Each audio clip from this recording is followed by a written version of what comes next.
ನಮಸ್ಕಾರ ಎಲ್ರಿಗೂ ಡೇ 20 ವಿಡಿಯೋಗೆ ಸ್ವಾಗತ. ಅರ್ಲಿ ಮಾರ್ನಿಂಗ್ ಎದ್ದು ಪ್ರಾಕ್ಟೀಸ್ಗೆ ಹೋಗ್ಬೇಕಾದ್ರೆ ರೋಡಲ್ಲಿ ಏಕ್ಲಿಗೂ ಬ್ಯಾರಿಗೇಟ್ ಇಟ್ಬಿಟ್ಟವ್ರೆ. ಏನಕ್ಕಪ್ಪ ಅಂತ ಅಂದರೆ ಇವತ್ತು ಮೈಸೂರಲ್ಲಿ ಮ್ಯಾರಥಾನ್ ನಡೀತೈತೆ.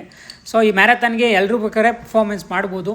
ಬಟ್ ಆದರೆ ಎಂಟ್ರೆನ್ಸ್ ಫೀಸು 1,500 ಏನೋ ಇಟ್ಟವ್ರೆ. ಬಟ್ ನಾನು ಕರೆಕ್ಟಾಗಿ ಗೊತ್ತಿಲ್ಲ, ಚೆಕ್ ಮಾಡಿಲ್ಲ. ನಾನು ಈ ಭಾನುವಾರ ಇಲ್ಲೇ ಇಲ್ದಿದ್ರೆ ನಾನು ಓಡ್ತಿದ್ದೆ. ಬಟ್ ಆದರೆ ನಾನು ಈ ಭಾನುವಾರ ಇರಲ್ಲ ಅನ್ನೋ ಪ್ಲ್ಯಾನಿಂಗಲ್ಲಿ ಸೊ ನಾನು ಅಪ್ಲಿಕೇಶನ್ ಹಾಕಿಲ್ಲ, ಓಡೋಕ್ಕೆ ಹೋಗಿಲ್ಲ. ಇವತ್ತೆಲ್ಲ ನಡೆಸ್ತವ್ರೆ ಏಕ್ಲಿಗೂ ಮೈಸೂರಲ್ಲಿ.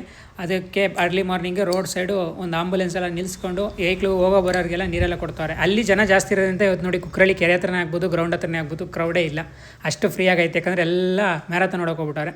ನಾವು ಬಂದು ಫಿಟ್ನೆಸ್ ಮಾಡಿಕೊಂಡು ಒನ್ ಆ್ಯಂಡ್ ಒನ್ ಬೌಲಿಂಗು ಪಾರ್ಟ್ನರ್ಗೆ ಬೌಲಿಂಗ್ ಮಾಡ್ದೋ. ಇದಾದಮೇಲೆ ಒಳ್ಳೆ fitness one and one bowling ಮುಗಿಸ್ಕೊಂಡು ಈಗ ಫಿಟ್ನೆಸ್ಗೆ ಹೋಗಬೇಕು. ಈ ಫಿಟ್ನೆಸ್ ಅಂತೂ ಸೈಕೋ. ಕೋಆರ್ಡಿನೇಷನ್ನು ಟೀಮ್ ಕೋಆರ್ಡಿನೇಷನಲ್ಲಿ ಮಾಡೋ ಅಂಥ ಫಿಟ್ನೆಸ್ ಇದು. ಯಾಕಂದರೆ cricket is a team game. ಅದರಿಂದ ಟೀಮಲ್ಲಿ ಕೋಆರ್ಡಿನೇಷನಲ್ಲಿ ಯಾವ ಪ್ಲೇಯರ್ ಹೆಂಗಿರ್ತಾರೆ ನಮ್ಮ ಜೊತೆ ಆಡೋರು ಅದೆಲ್ಲ ನೋಡ್ಕೊಂಡು ಆಡಬೇಕು. ಅದಕ್ಕೋಸ್ಕರ ಈ ಸ್ಕಿಲ್ ಒಳ್ಳೆ ಚೆನ್ನಾಗಿತ್ತು, ಇದು ಯೂನಿಕಾಗಿ. ಇದನ್ನು ಪ್ರಾಕ್ಟೀಸ್ ಮಾಡಿ ಮುಗಿಸ್ಕೊಂಡು ಈಗ ಇಲ್ಲಿಂದ ಮನೆಗೆ ಹೊರಡೋದೆ. ಈಗ ಮುಗೀತು, ಈಗ ಇಲ್ಲಿಂದ ಮನೆಗೆ ಹೊರಡ್ತಾಯಿನಿ. ಮನೆಗೆ ಬಂದು ಎಳ್ನೀರು ಕುಡಿದು ಮತ್ತು ಡೈಲಿ ರೋಟೀನ್ ಏನು ಕಡಲೆಕಾಳು ಮತ್ತು ಆಮ್ಲೆ ಎಳ್ಳು ಇದೆಲ್ಲ ತಿಂದು ಇವತ್ತು ಡೇನ ಎಂಡ್ ಮಾಡ್ತಾಯಿನಿ.